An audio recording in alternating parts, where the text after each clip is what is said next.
پیش خدمت ہے کہانی ہاشم تاجر اور زیتون کی۔ صدیوں پہلے کی بات ہے، البیکان نامی شہر میں ایک تاجر رہا کرتا تھا جس کا نام ہاشم بن یاسر تھا۔ یہ وہ دور تھا جب بادشاہ وقت ہارون رشید کی حکومت ہوا کرتی تھی۔ ہاشم نہ تو بہت مالدار تھا اور نہ ہی بہت غریب، اس کی نہ کوئی بیوی تھی اور نہ ہی کوئی اولاد۔ وہ اپنے باپ کی طرف سے وراثت میں ملنے والے گھر میں رہتا تھا۔ ہاشم ان حالات میں بہت راضی خوشی زندگی بسر کر رہا تھا۔ ہاشم کی عادت تھی کہ وہ اپنی تجارت سے جو کچھ کماتا اس میں سے ضرورت سے زیادہ مال کو جمع کر لیا کرتا تھا۔ ایک رات ہاشم گہری نیند سو رہا تھا، اس نے ایک عجیب و غریب خواب دیکھا۔ اس نے خواب میں دیکھا کہ ایک بزرگ شخص جو بڑے ہی غضبناک حالت میں اس کی طرف دیکھتے ہوئے کہہ رہا ہے، ہاشم تم اس شہر سے چلے جاؤ اسی وقت حاجیوں کے ساتھ مکہ کی طرف روانہ ہو جاؤ۔ دیکھو ہاشم تم میری بات پر عمل کرنے میں سستی نہ کرنا۔ صبح ہاشم اس خواب پر کوئی دھیان نہ دیتے ہوئے اپنے کام میں لگ گیا، لیکن ہاشم نے دوسری اور تیسری رات بھی بالکل یہی خواب دیکھا۔ اس بزرگ نے ایک ہی طرح کا انداز اپناتے ہوئے بار بار اسے البیکان شہر چھوڑ جانے کو کہا۔ صبح ہوئی تو ہاشم گھبرایا ہوا نیند سے بیدار ہوا۔ اس نے خواب میں جو کچھ دیکھا تھا اس کی وجہ سے اسے بے چینی، حیرت اور گھبراہٹ محسوس ہو رہی تھی۔ ہاشم چونکہ ایک نیک مسلمان تھا اس لیے وہ جانتا تھا کہ حج کرنا ہر مسلمان پر فرض ہے۔ جب ہاشم نے مسلسل 3 رات ایک جیسا ہی خواب دیکھا تو اس نے حاجیوں کے ساتھ سرزمین حجاز کی طرف سفر کا پکا ارادہ کر لیا۔ سفر پر جانے کے لیے ہاشم نے اپنی دکان بیچ دی۔ ہاشم کے پاس سفر کا سامان خریدنے کے بعد اتنی رقم باقی بچ گئی تھی جسے وہ مکہ میں بطور تجارت استعمال کر سکتا تھا۔ ہاشم نے اپنا گھر معقول معاوضے کے بدلے کرائے پر دے دیا۔ اس نے دوران سفر استعمال کرنے والی تمام ضروری چیزیں اکٹھی کر لی۔ سب چیزیں خرید لینے کے بعد اس کے پاس 3000 دینار باقی بچ گئے۔ وہ حیران اور پریشان ہوا کہ وہ اتنی بڑی رقم کو کہاں رکھے تاکہ یہ چوروں سے محفوظ رہ سکے۔ اس نے بہت سوچا کہ وہ کیا کرے۔ آخر کار اس کے ذہن میں ایک بہت اچھی ترکیب آئی۔ اس نے سوچا کہ کیوں نہ وہ یہ رقم اپنے دوست تاجر یاسر کے پاس بطور امانت رکھ دے۔ یہ سوچ کر ہاشم نے ایک بڑا سا مٹکا لیا، اس میں تمام دینار رکھے اور ان کے اوپر زیتون کا تیل ڈال کر مٹکے کو اوپر تک بھر دیا، پھر اس کا منہ ڈھکن سے بند کر دیا۔ جب ہاشم نے اسے اٹھایا اور اپنے دوست یاسر کے پاس لے گیا اور اسے کہنے لگا، تم میرے بہت اچھے دوست ہو، میں جانتا ہوں کہ تم بڑے دیندار اور وفادار ہو۔ تم جانتے ہو کہ میں حج کرنے کے لیے مکہ روانہ ہو رہا ہوں۔ میں تمہارے پاس زیتون کا یہ مٹکا لایا ہوں، مہربانی فرما کر امانت کے طور پر اسے اپنے پاس رکھ لو۔ جب میں حج سے واپس آؤں گا تو آپ سے واپس لے لوں گا۔ یاسر نے مسکراتے ہوئے کہا، یہ مٹکا آپ کی واپسی تک میرے پاس بطور امانت محفوظ رہے گا، آپ کوئی فکر نہ کرے اور حج پر روانہ ہو جائے۔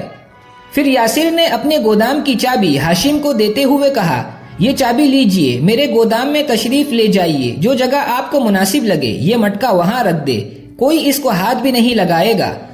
آپ واپس آ کر اسی جگہ سے اپنا مٹکا اٹھا لے جہاں آپ نے رکھا ہوگا۔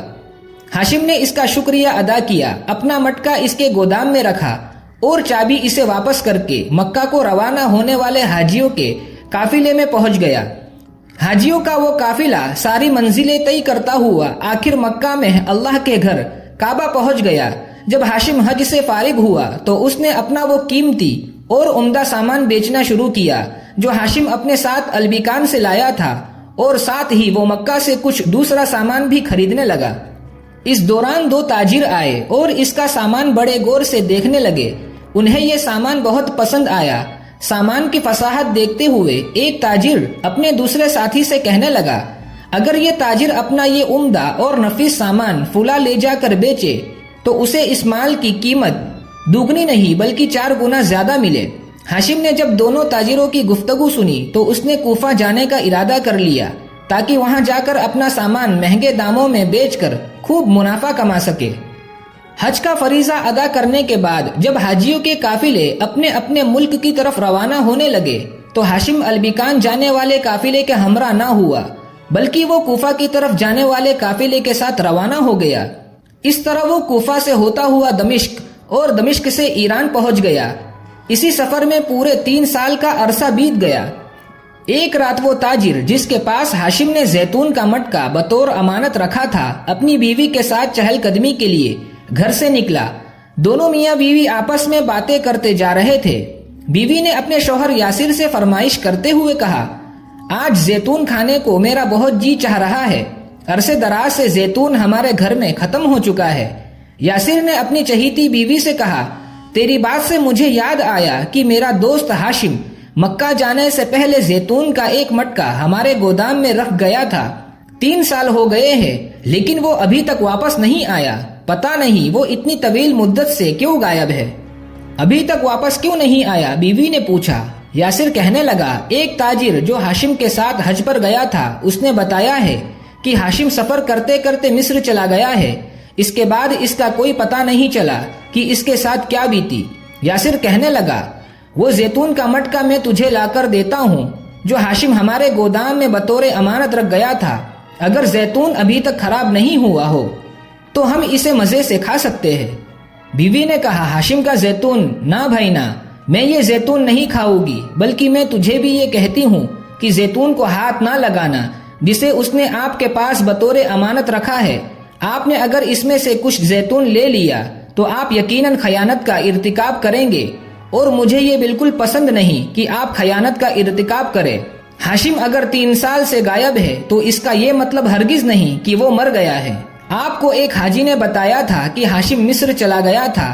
ہاشم کے مصر پہنچ جانے کے بعد پھر کسی نے آپ کو اس کے بارے میں کچھ نہیں بتایا کہ اس کے ساتھ کیا بیتی۔ ہو سکتا ہے کہ وہ تجارت کی غرض سے وہاں سے آگے کسی دوسرے ملک میں چلا گیا ہو۔ آپ اس کے بارے میں کچھ بھی نہیں جانتے اور نہ ہی کسی نے اس کی موت کی اطلاع آپ کو دی ہے۔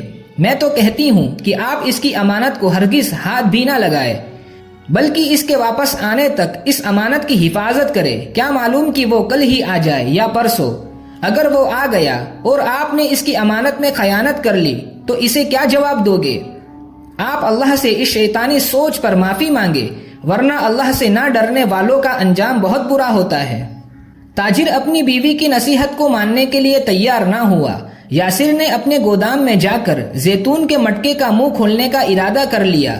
جب وہ اپنے گودام میں پہنچا اور زیتون کے مٹکے کا ڈھکن اٹھایا، یاسر نے زیتون دیکھا تو وہ واقعی خراب ہو چکا تھا، کھانے کے قابل بالکل نہ تھا، کیونکہ وہ عرصہ دراز سے بند مٹکے میں پڑا گل سڑ گیا تھا۔ یاسر کے دل میں خیال آیا کہ مٹکے کا سارا زیتون دیکھ لیا جائے کہ سب خراب ہو چکا ہے یا اس میں سے کچھ صحیح بھی بچا ہے۔ خاص طور پر نچلے حصے کو ذرا دیکھ لیا جائے کہ وہ بھی مٹکے کی اوپری حصے کے زیتون کی طرح ضائع ہو چکا ہے یا وہ صحیح سالم اور خوش ذائقہ ہی ہے۔ یاسر نے جانچ پڑتال کرنے کی غرض سے مٹکے کو ذرا نیچے کی طرف جھکایا، جس سے زیتون پلیٹ میں گرا، لیکن یہ کیا! اس کے ساتھ ہی کھنکتے ہوئے چند دینار بھی پلیٹ میں آ گرے، جس سے کھنکھناہٹ کی آواز کمرے میں گونج اٹھی۔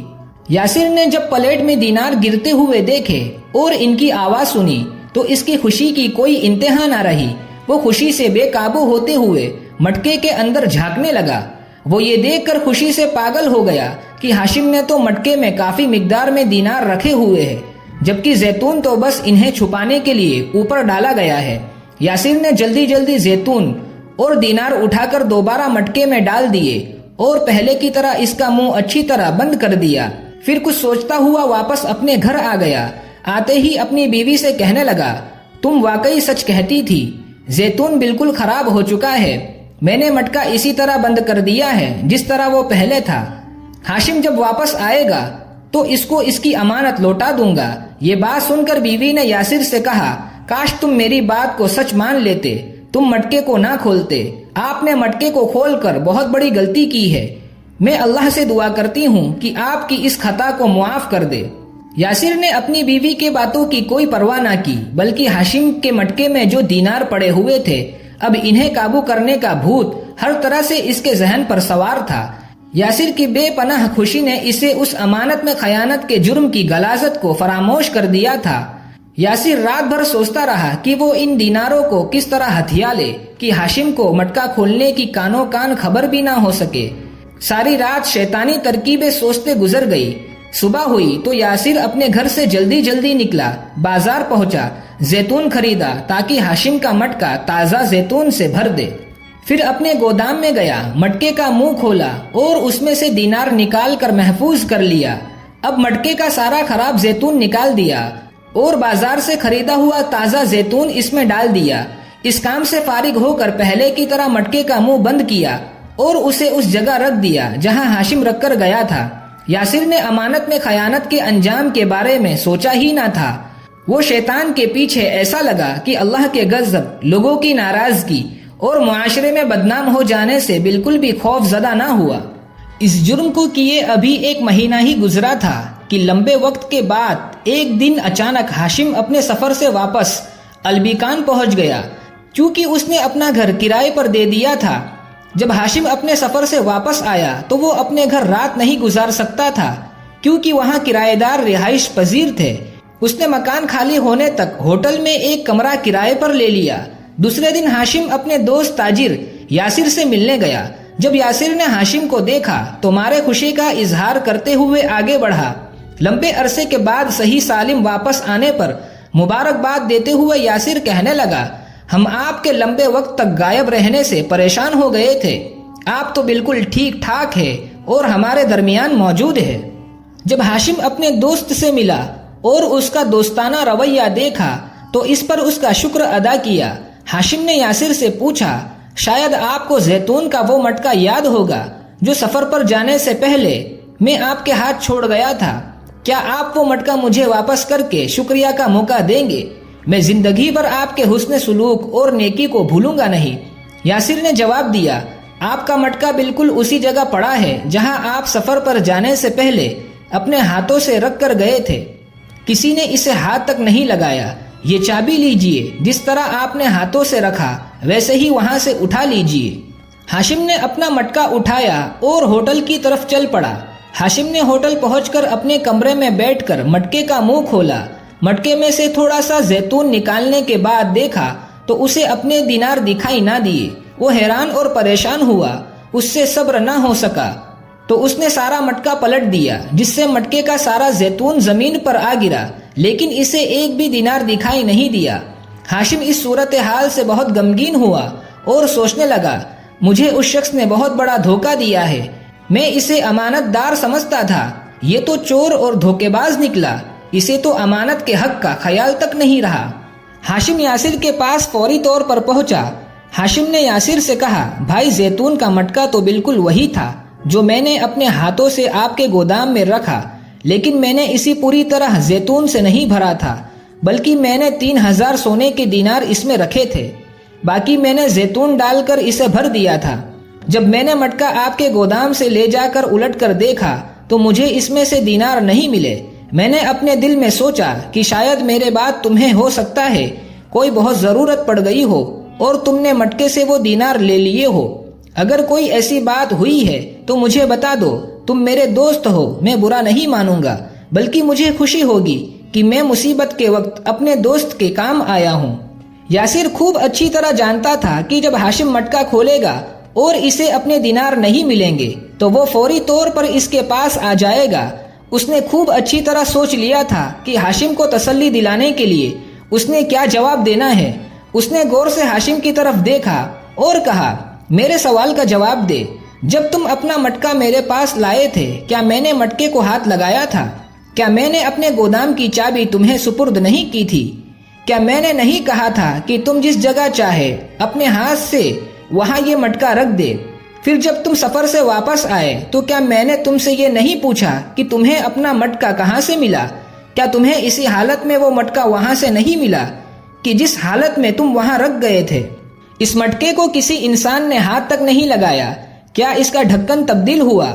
جب ہر چیز اپنی جگہ صحیح ہے تو پھر تمہیں شکایت کیسی؟ اگر تم نے اس میں سونا رکھا ہوتا جس طرح کی تم آج یہ بات کہہ رہے ہو تو بلا شبہ تمہیں اس سے سونا ہی ملتا، بلکہ تم نے سفر پر جانے سے پہلے مجھے بتایا تھا کہ اس مٹکے میں زیتون ہے اور میں نے تمہاری بات کو سچ مان لیا۔ میں نے تو اسے کھولا بھی نہیں کہ یہ معلوم کر سکوں کہ اس کے اندر کیا ہے۔ ہاشم نے اپنے دوست یاسر کو سمجھانے کی بہت کوشش کی تاکہ وہ حقیقت کو قبول کر لے، لیکن یاسر اسے جھوٹا قرار دینے پر قائم رہا تو ہاشم نے اس کو نصیحت کرتے ہوئے کہا، میرے دوست، میں کوئی سخت رویہ اپنانا نہیں چاہتا، مجھے تمہاری شہرت کے برباد ہونے کا اندیشہ ہے۔ تم اس بات کو اچھی طرح ذہن نشین کر لو کہ تم بڑے مشہور تاجر ہو، تمہاری شہرت اور عزت کے چرچے دور دور تک پھیلے ہوئے ہیں۔ اپنی اس شہرت کی حفاظت کرو، اس پر کوئی آنچ نہ آنے دو۔ تمہاری کامیابی کی یہی تو بنیاد ہے۔ اگر لوگوں میں تمہاری خیانت مشہور ہو گئی تو لوگ تمہارے ساتھ کاروباری لین دین کرنے سے گریز کریں گے۔ تم جانتے ہو کہ میں تمہارا دوست ہوں، میں نے تم پر اعتماد کیا، برائے مہربانی تم میرے اعتماد کو ٹھیس نہ پہنچاؤ۔ یاسر نے ہاشم کی نصیحت قبول کرنے سے صاف انکار کر دیا اور اپنی بات پر ڈٹا رہا۔ اس طرح دونوں میں تیکھی بحث شروع ہو گئی۔ ہاشم اور یاسر دونوں اونچی آواز سے باتیں کر رہے تھے۔ ان دونوں کے درمیان جھگڑا شدید اختیار کر گیا۔ گزرنے والے کچھ لوگ دکان کے سامنے جمع ہو گئے۔ یاسر کے پڑوسی تیزی سے اس کی دکان کی طرف آئے اور جھگڑے کا سبب پوچھا۔ لوگوں کی دلی چاہت یہ تھی کہ دونوں کے درمیان صلح کرا دی جائے۔ ہاشم نے انہیں اپنی تمام کہانی سنائی۔ جب انہوں نے ساری داستان سن لی تو پھر وہ یاسر کی طرف متوجہ ہوئے۔ یاسر کی باتیں سن کر پڑوسیوں نے بھی یاسر کا ساتھ دیا اور کہا، یہ سراسر زیادتی ہے جو ہاشم نے تم پر کی ہے۔ یہ دیکھ کر ہاشم کو اور زیادہ غصہ آیا۔ اس نے یاسر سے کہا، تم اپنی توہین اس وقت دیکھ لو گے جب میں قاضی کی عدالت میں تیری شکایت کروں گا، پھر تیری آنکھ کھلے گی۔ وہاں تجھے یہ انکار کچھ فائدہ نہیں دے گا۔ چلو میرے ساتھ قاضی کی عدالت میں تاکہ وہ ہمارے درمیان فیصلہ کرے۔ چلو میرے ساتھ تاکہ قاضی برے کو اس کی برائی کی سزا دے اور حقدار کو اس کا حق سونپے۔ ہاشم اور یاسر قاضی کی عدالت کی طرف روانہ ہوئے۔ وہاں پہنچ کر دونوں قاضی کے سامنے عدالت میں کھڑے ہو گئے اور اپنا اپنا معاملہ قاضی کے سامنے پیش کیا۔ قاضی نے یاسر سے کہا، آپ حلف اٹھا کر کہے کہ آپ اپنے بیان میں بالکل سچے ہیں۔ یاسر نے قاضی کے سامنے حلف اٹھاتے ہوئے کہا، میں اللہ کی قسم اٹھاتا ہوں کہ میں نے مٹکا نہیں کھولا اور نہ ہی اس میں کوئی چیز دیکھی۔ قاضی نے جب یاسر کی زبان سے قسم سن لی تو اسے الزام سے بری کر دیا اور ہاشم کی طرف دیکھتے ہوئے کہا، تاجر نے قسم دے دی ہے، اب تیرا اس پر کوئی حق نہیں ہے۔ وہ اس الزام سے بری ہے جو تم نے اس پر لگایا۔ تمہارے پاس کوئی دلیل نہیں اور نہ ہی کوئی گواہ ہے کہ جس سے یہ بات ثابت ہو سکے کہ تم اپنے دعوے میں سچے ہو۔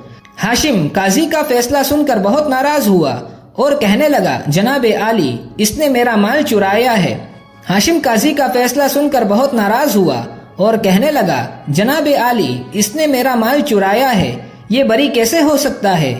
میں اپنی شکایت خلیفہ ہارون رشید سے کروں گا تاکہ وہ میرا حق واپس دلوائے اور مجھے انصاف دلائے۔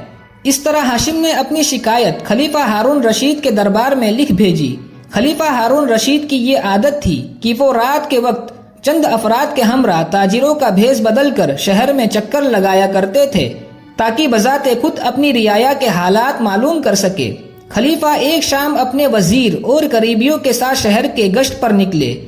سب نے تاجروں کا لباس پہن رکھا تھا۔ وہ شہر میں گلی گلی گشت کرتے ہوئے ایک ایسی جگہ پر پہنچے جہاں بہت سارے لوگ جمع ہو کر شور مچا رہے تھے۔ خلیفہ اس شور کا سبب معلوم کرنے کے لیے جلدی سے اس جگہ کی طرف گیا جہاں ہنگامہ برپا تھا۔ اس نے قریب جا کر دیکھا کہ کچھ بچے گھر کے صحن میں کھیل رہے ہیں۔ خلیفہ نے سنا کہ بچے بلند آواز سے باتیں کر رہے ہیں۔ خلیفہ دروازے سے کان لگا کر اندر کی آوازیں سننے لگا تاکہ وہ معلوم کر سکے کہ بچے کیا بات کر رہے ہیں۔ خلیفہ نے ایک بچے کو نہایت خوشی سے اپنے ساتھیوں سے کہتے سنا، کیا تم ایک خوبصورت کھیل کھیلو گے جو میں نے تمہارے لیے ترتیب دیا ہے؟ سب بچوں نے کہا، وہ کیا کھیل ہے؟ اس بچے نے انہیں بڑے حوصلے کا مظاہرہ کرتے ہوئے بھرپور بھروسے مند لہجے میں کہا، ادھر آؤ، ہم ہاشم اور اس تاجر یاسر کا ڈرامہ کرتے ہیں جس نے اس کے دینار چرا لیے تھے۔ میں اس ڈرامے میں قاضی بنوں گا جو عدالتی فیصلہ کرتا ہے۔ بچے اس تجویز پر بہت خوش ہوئے۔ چونکہ ہاشم اور یاسر کی داستان پورے البیکان میں بہت مشہور ہو گئی تھی، سب لوگوں کو اس داستان کا بخوبی علم ہو چکا تھا۔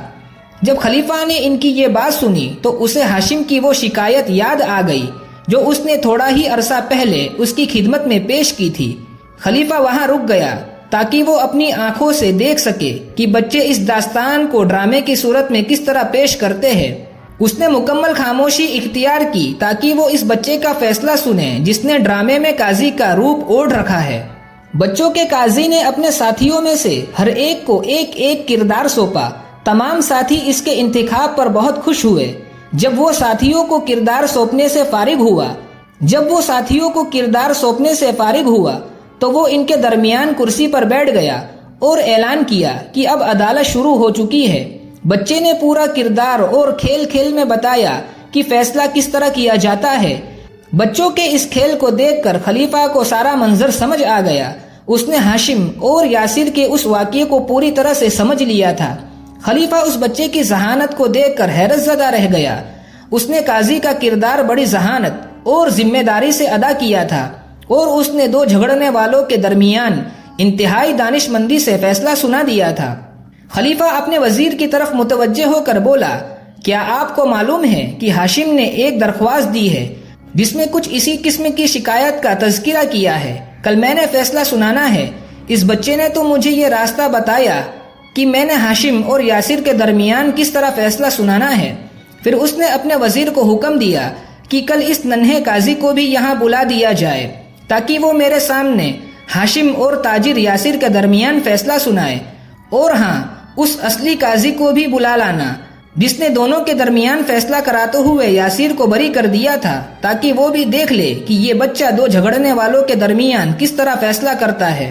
خلیفہ نے کہا، ہاشم کو کہنا کہ وہ تاجر یاسر کے پاس رکھا گیا اپنا پرانا زیتون کا مٹکا ضرور لے کر آئے۔ زیتون کے دو تاجروں کو بھی بلا لینا کہ وہ اس مجلس میں ضرور حاضر ہو۔ دوسرے دن بچے نے شاندار خوبصورت لباس پہنا اور وزیر کے ساتھ خلیفہ کے پاس چلا آیا۔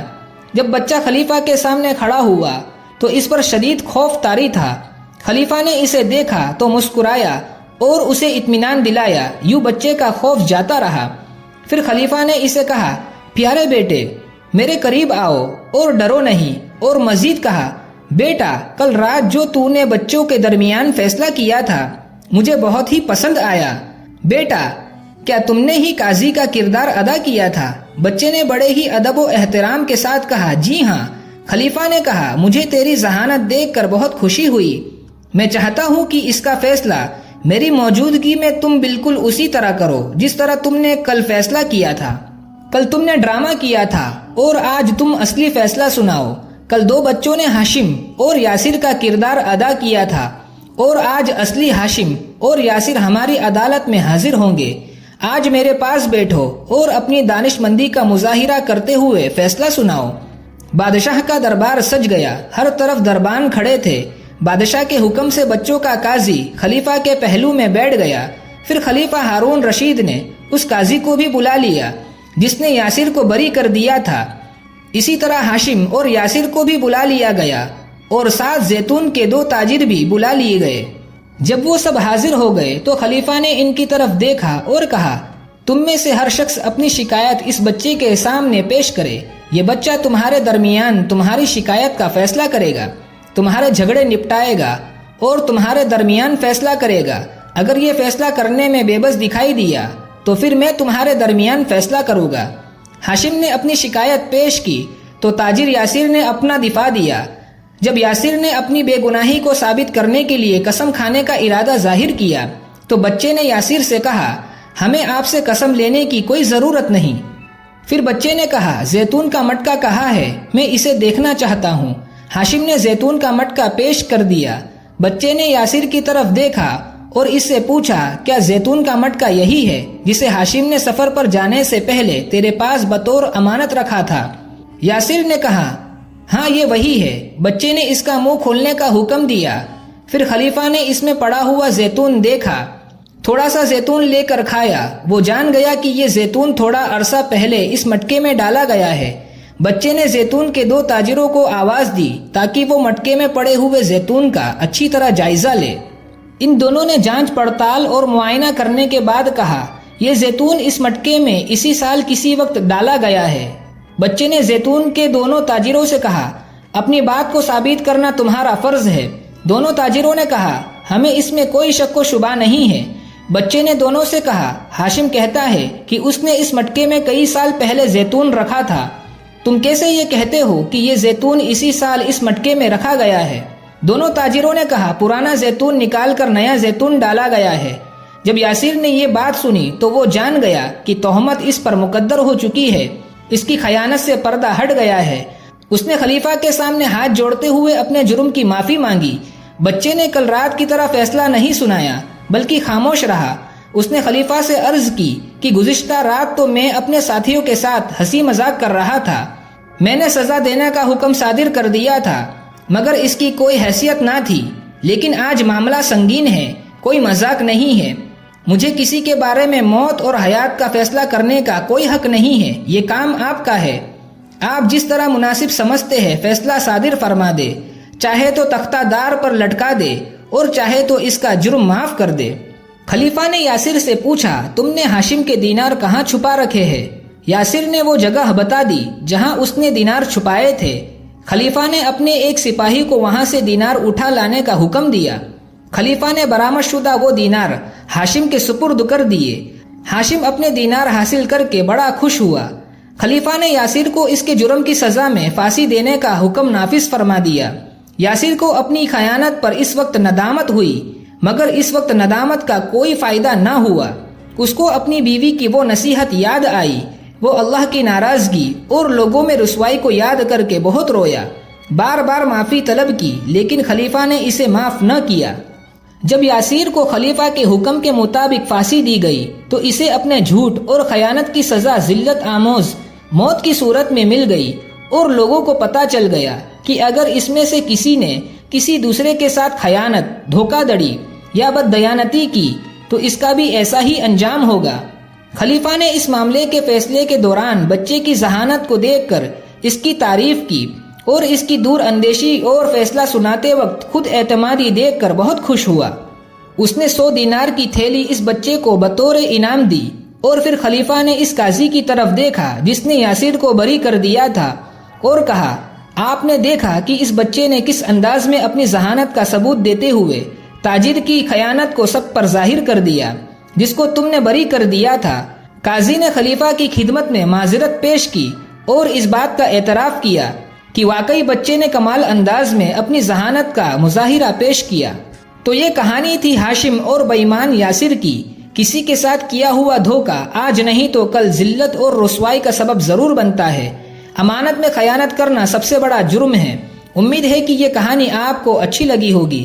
کمنٹس میں اپنی رائے ضرور شیئر کریں اور ویڈیو پسند آئی ہو تو لائک اور شیئر کرنا نہ بھولیں، اور ایسے ہی سبق آموز کہانیوں کو سننے کے لیے ہمارے چینل کو سبسکرائب ضرور کریں۔